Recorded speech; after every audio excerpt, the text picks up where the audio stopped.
Kan tidak mungkin orang tiba-tiba dikeroyok sampai meninggal kalau tidak ada sebabnya. Sebabnya apa? Gangguan jiwa. Anak ibunya ODGJ. Ya. Terus waktu di masjidnya ngapain?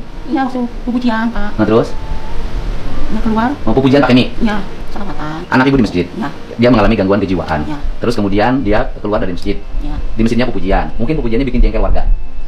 Mungkin pujiannya agak ngaco mungkin. Namanya juga. Ya namanya juga orang ODGJ. Ya, terus kemudian keluar dari masjid. Keluar dari masjidnya dikeroyok. Ya. Sama siapa?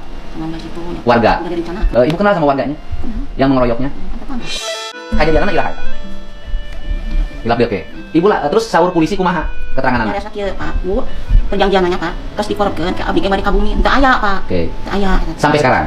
Artinya Artinya sampai hari ini tidak ada pemanggilan. Tidak ada proses hukum. udah sidang, satu kali udah sidang. Sidang di mana? Di Belembang. Oke, yang nulis sidang sah. Ya, si pelaku itu. Pelakunya di sidang. Ya. Berarti kan berproses di pengadilan. Berarti pelakunya ditahan kan?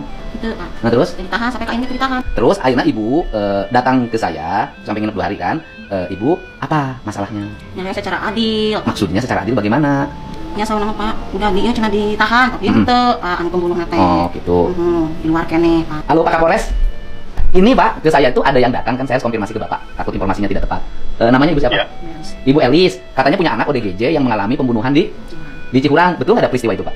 Oh, itu sudah ditangani, Pak. Jadi peristiwanya itu ada kesalahpahaman ya si ODGJ ini dengan masyarakat. Ya. Terus kemudian keluar dari masjid itu dikeroyok karena dia melakukan penyerangan terhadap salah satu anak dari masyarakat. Terus dari situ akhirnya terjadi pengeroyokan oleh warga Ya. karena takut mengkhawatirkan membahayakan nyawa atau jiwa orang lain. Betul. Dan dari situ proses kita lakukan secara pertemuan warga kita lakukan, ya warga tenang. Namun proses hukum tetap berjalan. Betul. Karena pelaku sudah kita tetapkan tersangka dan kemudian sudah kita kirim ke jaksa, Pak. Tapi pelakunya ditahan nggak Pak?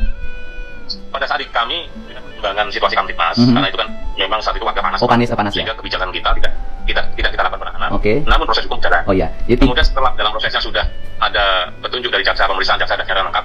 Kemudian di jaksa dalam proses dan tentunya dilakukan penahanan di jaksa. Oh iya Pak. Jadi di kepolisiannya tidak penahanan karena pertimbangan Kamtipmas ya, situasi warga yang panas. Ya, Kamtipmas, betul. Agar tidak terjadi peristiwa-peristiwa yang lebih besar. Menurut Akang, sekarang sudah di mana prosesnya?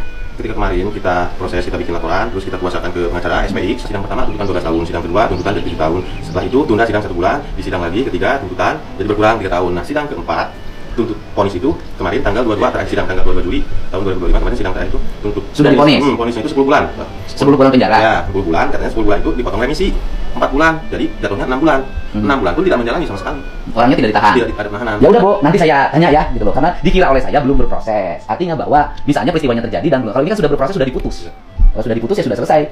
Seberapa besar pun hukuman, apakah meringankan atau memberatkan terdakwa, sebuah putusan yang berhak melakukan banding adalah jaksa dan kasasi. Bukan kewenangan gubernur, bukan kewenangan Ibu, kecuali Ibu berperkara perdata. Itu. Ya Bu ya, sok ini aja bekal buat pendidikan anaknya. Ya.